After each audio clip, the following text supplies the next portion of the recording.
Alright everybody, I want to talk about green energy and the earth, as the earth in itself is one big green energy ball for itself. And it keeps all its little creatures in there functioning in an automatic green energy mode if things function right. And I want to talk about wind turbines and solar panels and green energy. Right?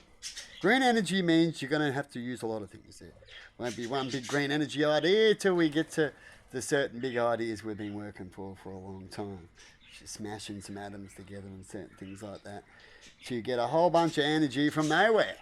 Until then, what is green energy?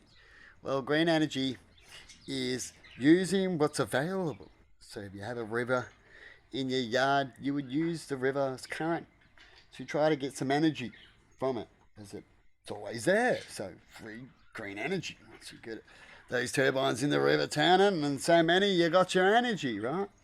As long as the river's functioning, and most of the time when it comes to rivers, they are. So how do we naturally, all around the world, tap into these green energies? Well, it's not too hard, right? We're surrounded by beaches. So one green energy idea is you can have in mass scale some floaties that go up and down with the waves right in front of a shoreline. And that pulling up and down motion inside of a pole. It's one technology I've seen in a doco. You can create power. You can also have just things in front of the wave fixed, like turbines, so when the wave comes in, it's constantly turning the turbines, like this, right? There's lots of ways to get power, and you can add them all up, so that town could have, near the beach, a couple of them out there, right? Somewhere that no swimmer zones and safety zones around it and stuff. You have a few of them out there. Powers that town. That's the green part. And then further in, they might have a river or something else, or so on. Not every place has it, but then all these connected to a system, we're able to feed to other places when they have more than they need.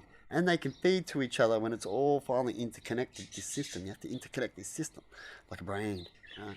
To make it work, and more like a brain, the more you get a better outcome, isn't it? Right? And you hook it all up, and you have, your hydrogen and all that kind of stuff for fuel to get around and all that.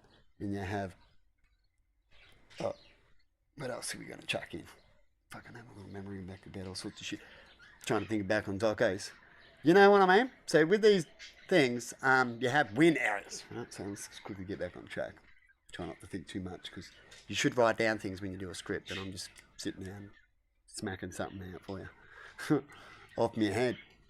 Not literally off my head, but off the top of my head. After I heard something about putting wind turbines in windy areas, and I'm like, yeah, exactly. And I'm going to have a little chat about that. How we can all use that, and what this planet already has, so we're a shit. So if you have wind over there, you're better off putting the wind in where the wind vents are. So you've got air vents, right? We'll put them in there. We won't put them just outside or over here from here, and it gets a little breeze, you know what I mean? From the actual vent. You might as well put what needs to be there, then feed. We want to feed over to countries, then we can definitely feed ourselves from areas around our country. Right? And most countries have these certain areas. They're big enough to have it, or be able to generate enough power if they want to help another country and feed power and to swap resources, because power is one of those things. Right? And so when it comes to wind, you can have your wind all in those areas. You've even got underwater sea current that travels around too, that you could have something in there. It's pretty powerful. As soon as you go in there, right, you see in the car there, imagine putting some turbines in there, right, as an investment, like an oil rig. Right? They love to pull out oil and do damaging things to make money, right, and take the risk, then actually do good things. And oil's energy, and so is that. And all energy can be converted into materials and profit, right, and a better way of doing things. And when it comes to the solar panels, well, we all have deserts, hotter areas, boring areas. Usually what we class as a boring area, like a desert area, or too hot of an area, too much sun. Usually doesn't have many people, so it'd be perfect to have certain power plants in big numbers out in these areas, and then feed them, and then feed these things. Right, so in the middle of Australia, we're going to have big power generator plants. We can go solar. We can go the mirror heat conversion where it heats up steam, right, which is probably the best way to go, right, because it's cheap. You don't need to make the solar panel. You just need to make the reflection. So when it comes to out in the sun, and for a power plant, they work pretty good. You beam them all to them where they reflect and heat up and be like a steam machine, right?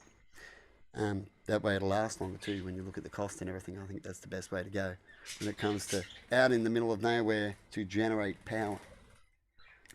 Anyway, I'm going to leave it there. Have a good one and see you later. And hopefully they get our point of how we should spread out in the end. Is what I'd like to see things done. And if we just take one step at a time, we'll succeed to get there.